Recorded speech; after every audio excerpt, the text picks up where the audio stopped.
గారికి, BB Paul గారికి, ఇంకా ఇతరులకు, వేదికను అలంకరించిన చేనేత ప్రముఖులు ఎవరైతే ఉన్నారో స్టేజ్ మీద మీ అందరికీ నమస్కారాలు. అదే కాకుండా రవి గారికి, మాధవి గారికి, శాంతి గారికి, ఎవరైతే ఈ ప్రోగ్రామ్ ని ఇంత బలంగా సపోర్ట్ చేశారో అందరికీ నమస్కారములు. లేదండి, కానీ ఇక్కడికి వచ్చే ముందు దేవాంశ్ మా చిన్నోడు ఇంట్లో అడుగుతూ ఉన్నాడు, మంగళగిరి అంటే ఏమి గుర్తుకొస్తుంది నీకమ్మా అని అడుగుతూ ఉన్నాడు. అప్పుడు నేను ఆలోచించి అతను చెప్పాను, మంగళగిరి అంటే ఇప్పుడు ఇక్కడ చాలా ప్రేమతో చేనేత చీరలు గుర్తుకొస్తాయి, ఇవి చాలా అందంగా ఉంటాయి అని చెప్పాను. అదే కాకుండా మంగళగిరి అంటే ఇక్కడున్న దైవబలం, లక్ష్మీ నరసింహస్వామి ఆశీస్సులు దక్కుతాయి, అది చాలా గుర్తుంటుంది అని చెప్పాను దేవాంశ్కి.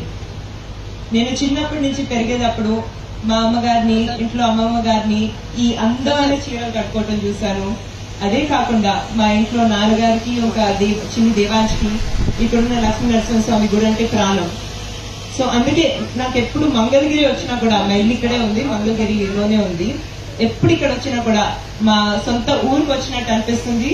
మీ అందరితో సమయం గడపటం, మా సొంత కుటుంబ సభ్యులతో సమయం గడిపినట్టు అనిపిస్తుంది. ఆ ప్రేమ, ఆప్యాయత వేరేది. ఇప్పుడు ఈ రోజు మన చేనేత శాల ప్రారంభోత్సవంలో పాల్గొనటం నాకు చాలా గర్వంగా ఉంది. మీరందరూ చేసే ఈ అద్భుతమైన కళారూపాలు చూడటం నిజంగా నా అదృష్టం అనుకుంటున్నాను. అదే కాకుండా మీరందరూ మీ చేతితో చేసే ఈ చీరలు కట్టుకోవటం మీరు మా వైపు చూపించే గౌరవం. ఇప్పుడు మన చేనేత గురించి మాట్లాడాలంటే, మా కుటుంబం ఎల్లప్పుడూ చేనేత కార్మికులకి సపోర్ట్ చేసి సహకారం ఇచ్చే కుటుంబం, ఎప్పుడు మీ గురించి ఆలోచించే కుటుంబం. ఆనాడు తాతగారు ఎన్టీఆర్ గారి సమయం నుంచి కానివ్వండి, ఈనాడు నారా చంద్రబాబు నాయుడు గారు, అలాగే నాన్నగారు బాలకృష్ణ గారు, ఇప్పుడు మా వారు లోకేష్ గారు, అందరూ ఎల్లప్పుడూ మీ అందరి ఆరోగ్యం గురించి, ఆదాయం గురించి, అదే కాకుండా మీ సంక్షేమం గురించి ఎప్పుడు ఆలోచించేవారు. ఆలోచిస్తూనే ఉంటాం మేము. అంటే టాటా తనేరియా వాళ్ళు ఇక్కడ ఉన్నారండి, మనని ఎక్కువగా సపోర్ట్ చేసి చాలా బాగా సపోర్ట్ చేశారు.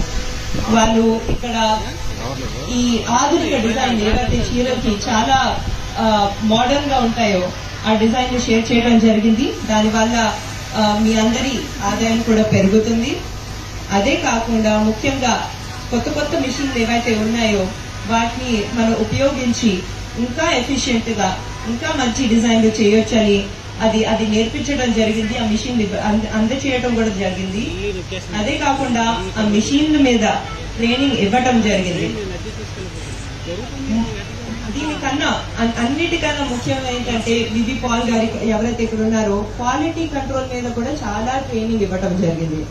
మీ అందరికీ తెలిసిందే, టాటా సంస్థ అంటే అది క్వాలిటీకి ఒక మారు పేరు. వాళ్ళు చేసే ప్రతి పదార్థంలో చాలా హై క్వాలిటీ ఉంటుంది. సో ఆ క్వాలిటీ ట్రైనింగ్ ఇచ్చినందువల్ల మనం మన స్కిల్ అయితే ఏదైతే ఉందో దాన్ని ఇంకా బాగు చేసుకోవచ్చు. ముందు కూడా ఇవ్వటం జరిగింది. ఇది చాలా గొప్ప విషయం. మన బిజినెస్ కూడా ఇక్కడ మనం పెంచుకోవచ్చు. నారా లోకేష్ గారి కళ చాలా పెద్దదండి, ఆయన విజన్ చాలా పెద్దది. ఆయన ఏమనుకుంటూ ఉంటారంటే, ఇక్కడున్న చేనేత చీరలు కానివ్వండి, వస్త్రాలు కానివ్వండి, అవే కాకుండా ఇక్కడ చాలా కష్టపడి చాలా అద్భుతమైన ఆభరణాలు చేసే స్వర్ణకారుల పదార్థాలు కూడా మనం చాలా బాగా మార్కెటింగ్, బ్రాండింగ్ చేసి భారతదేశ వ్యాప్తంగా అంతర్జాతీయ స్థాయిలో కూడా మనం ప్రజెంట్ చేయాలి. దానివల్ల మీ అందరికీ ఒక మంచి జీవనోపాధి కలిగించాలని ఆయన ఎప్పుడూ అనుకుంటూ ఉంటారు. నాకు చాలా కాన్ఫిడెన్స్ ఉందండి. టాటా తనేరియా వాళ్ళ సపోర్ట్ తో, మీ అందరి సపోర్ట్ తో, మన ఎన్ఆర్ఐ కమ్యూనిటీ సపోర్ట్ తో, రవి గారి సపోర్ట్ తో, చేనేత ప్రముఖుల సపోర్ట్ తో, అదే కాకుండా వీవర్స్ direct.in అని ఒక కొత్త ప్లాట్ఫామ్ మొదలు పెట్టడం జరిగింది. అందరి సపోర్ట్ తో మనం తప్పకుండా మీ అందరి కోసం లోకేష్ గారికి ఏదైతే విజన్ కళ ఉందో అది మనం త్వరలోనే నిజం చేస్తాం.